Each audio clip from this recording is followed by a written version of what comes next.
My name is Mark Herman. I'm the elected constable here at the Harris County Precinct 4 Constable's Office.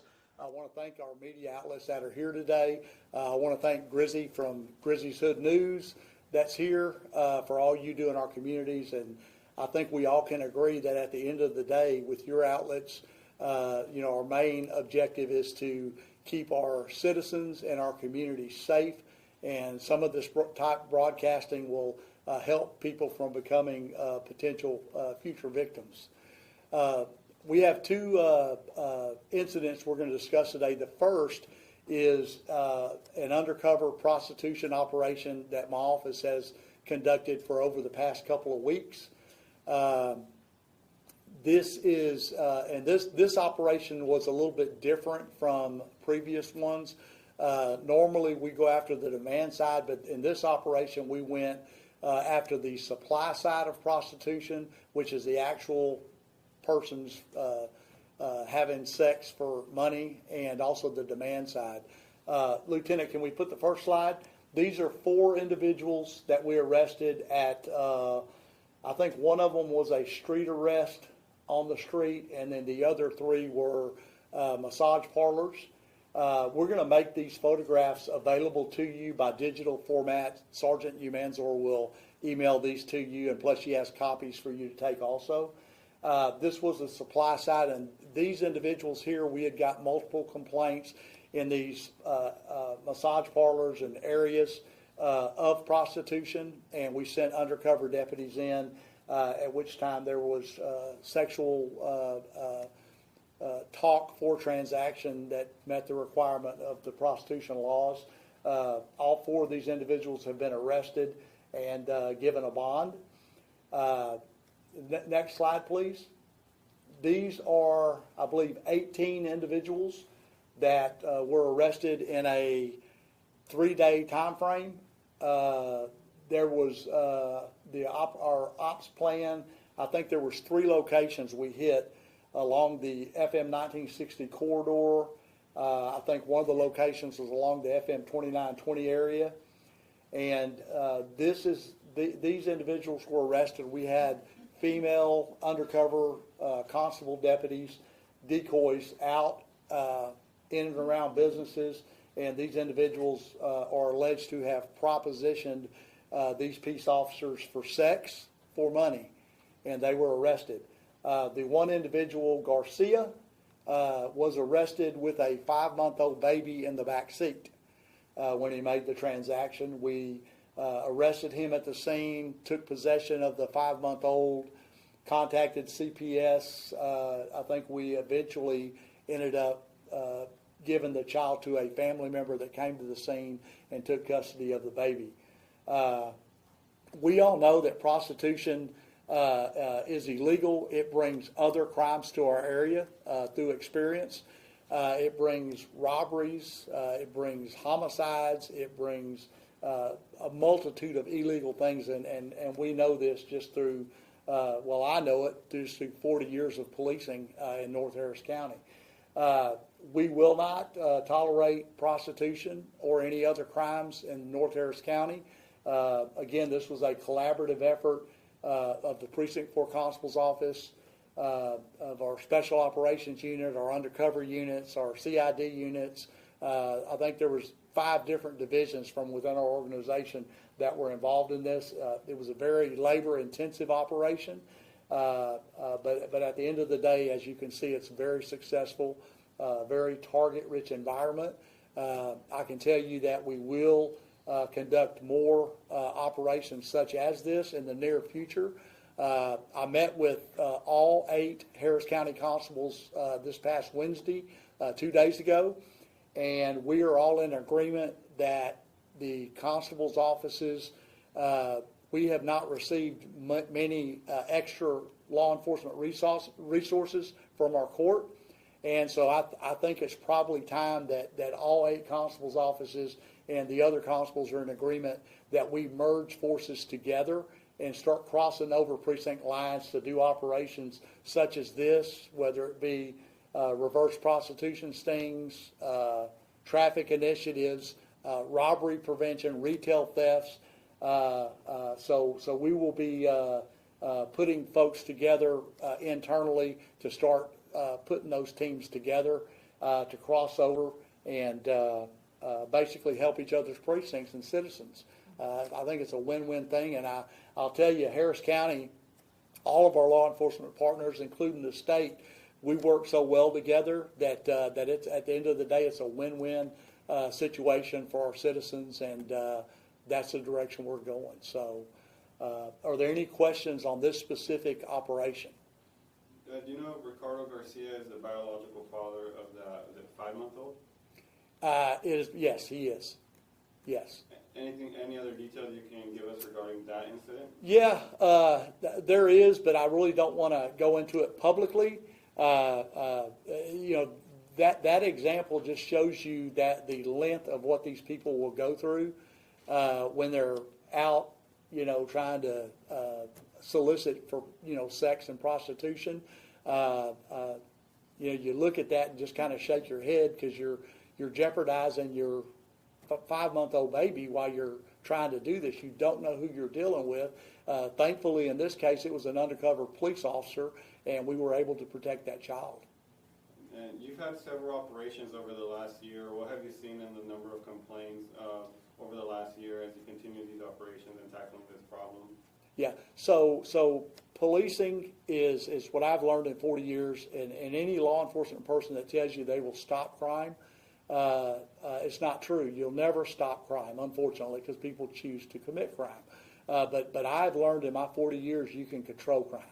And what we do, we use a mechanism here at Precinct 4, and again, it's a collaborative effort between all divisions within our agency to basically control, suppress, and a lot of people don't like using the words, but displace crime.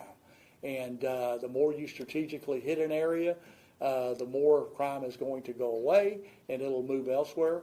But you know, the complaints continue to come in, which we want our citizens to call us. If you see illicit activity, whether it's in a business or on the street, call our office.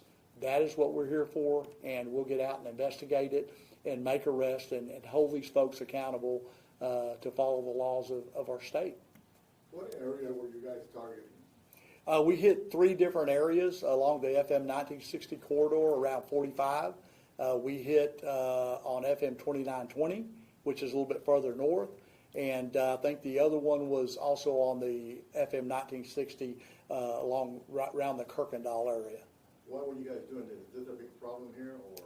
I don't know that it's a big problem, but we want to control and suppress crime and keep it down to a minimum. We had received a few complaints about prostitution in and around schools and daycare centers, which actually 2 of our operations were around schools. These people were arrested within 500 feet of a school in one case on 1960. You know, we got Spring High School, Decaney High School in that area, and this just shows the mobility that you know, these people will go through in committing these crimes. This used to be considered a victimless crime. Is it? Okay, I don't know who said it's a victimless crime, but I guess advocates can say that.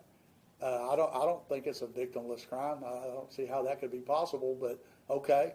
I mean, it's just like sometimes you see people talking about gun violence. And I sit there and I shake my head. I've never seen gun violence. I mean, I've seen people violence all my career. I mean, I've never seen a gun that will go and kill somebody. It takes a lunatic or a person with the culpable mental state to get that gun and use it against somebody. But again, I don't want to get into the political aspect of it. This is about people that make choices to violate our laws, and we as law enforcement holding them accountable. And I guess it brings a lot of crime to the area. Sure it does, absolutely. I mean, we've had this type of activity where they come and they rob, you know, people or they kill people.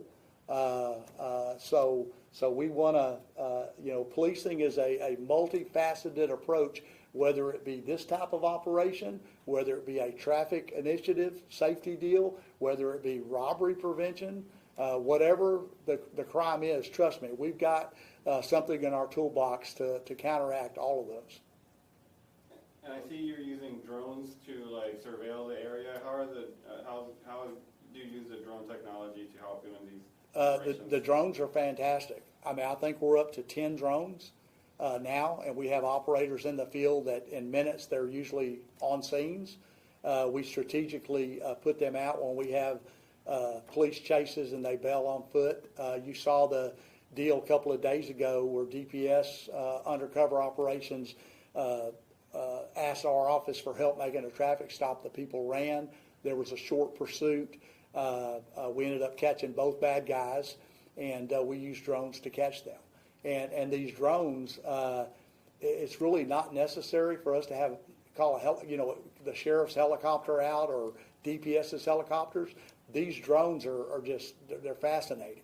I mean, at nighttime, we had a situation a couple of months ago where we were looking for a suspect. He was in a wooded area, and our deputies from the air, and we released the video, were standing 10 feet from the suspect. And we were able to, 10 feet to your right. And he's in the bushes right there because it has the infrared that picks up the heat signature. And I'll just say this, we at Precinct 4, if we get a perimeter set, you're caught. It may take us an hour, 2 hours, but, and I'll tell you, and our social media does a great job when we have these alerting folks. I know Grizzy with Hood News, if we're in a chase, people get the hell out of the way and let us do what we got to do. But the drone technology is just fabulous. I have ordered the purchase of 20 more drones, if that tells you anything. And we'll be looking at that in the next couple of months with our budgeting. And it's just another tool for our toolbox. Any message to the Johns who think nobody's watching and you Oh, might hide from there? yeah, no, this is a foregone conclusion. I mean, well, first of all, many of these people are career criminals. Okay, they can either change their ways or the recidivism rate with them will be right back where we're at here in 6 months. Our message is be careful who you proposition because it could be an undercover deputy constable or police officer. And these type of operations, especially with some things that'll be coming up here in Houston, I can see them increasing. I know I'm going to increase because those type of activities bring this kind of behavior, and we've got to protect our communities. This isn't a choice. I mean, this is something we have to do as law enforcement, protect our communities and our citizens. Any other questions? Chrissy, you have any questions? Okay. All righty. Constable, I'm sorry, did the solicitation happen out on the street or was it on the location? Can you talk about that at all? These guys here were all street level. These were people that are decoys or undercover officers are on the street walking around, whether it be by a school or a convenience store. These people drive up, start having conversation, and then at some point end up, stating that, hey, I'll give you, money for sex. And, of course, again, the labor side of this, I think in this operation every day, we're looking at about 30 to 40 people involved in it. That's from the decoys, the street folks that swoop in, the undercovers that do the takedown of the suspects. And, but again, it's labor intensive, but it's necessary. Any other questions? Okay.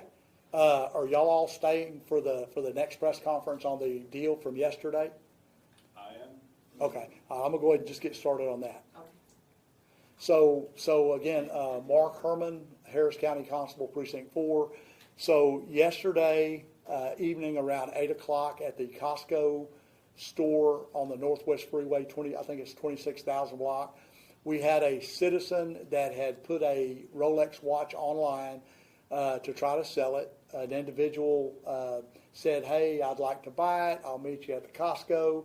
They go to the Costco, and the suspect brings 2 other people with him, and they break out guns and start attempting to rob the victim. I believe they do end up getting the watch, and at some point, a friend of, or I'm sorry, it was an uncle of the victim, comes out of a store, sees what's going on. He has a gun, and there's a shootout. He ends up shooting 2 of the 3 suspects. All 3 suspects fled the scene in a vehicle. Constable, investigators, and deputies were able to track them down within an hour. One of them was a juvenile, 16 years old. We arrested him. He's been filed on for aggravated robbery with the juvenile authorities. The other two we found at local hospitals shot. This morning, one of them did have surgery. They're both expected to survive. Charges of aggravated robbery will be filed on the two of them, but the two in the hospital were ages 17 and 18. So you had a 16-year-old juvenile we got in custody, arrested. Then the 17 and 18-year-old are currently in the hospital with charges pending on them as soon as they're released. So if you'll remember, this is the second time in 1 week where we've had shootouts with trying to solicit. And this is the merchandise and the guns we recovered from the shootout. Of course, you see the Rolex watch. You see the guns that we recovered from the suspects and our cars in front of the Costco. Thank God no citizens were hit.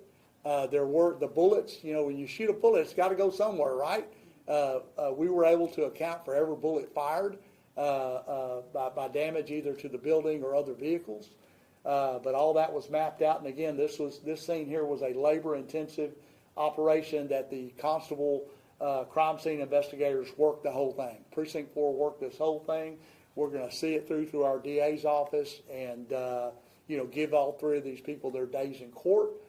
And but we had another one of these instances just last week here on 45, where an individual was meeting someone to sell something, and there was a shootout. Now, in that particular case, it was three people again, and I think the victim and the suspects all shot at each other. They just had a gunfight, and a couple of those folks were also the victim was shot in that case, and was in the hospital. He'd recently been released, and so we do have the other three suspects identified, and criminal charges on those three folks are forthcoming and will be filed soon. We'll be releasing photographs on not only the three from this incident yesterday, but also the three from the one last week. And if you'll just monitor our social media platforms, I think probably in the next couple of days those will be blasted out. But the thing here is I, as a law enforcement official and leader, I don't understand why anyone would try to sell something online to someone you don't know. I mean, we can say, meet at the police department or meet somewhere, but this is how much more public can you get? I mean, at Costco.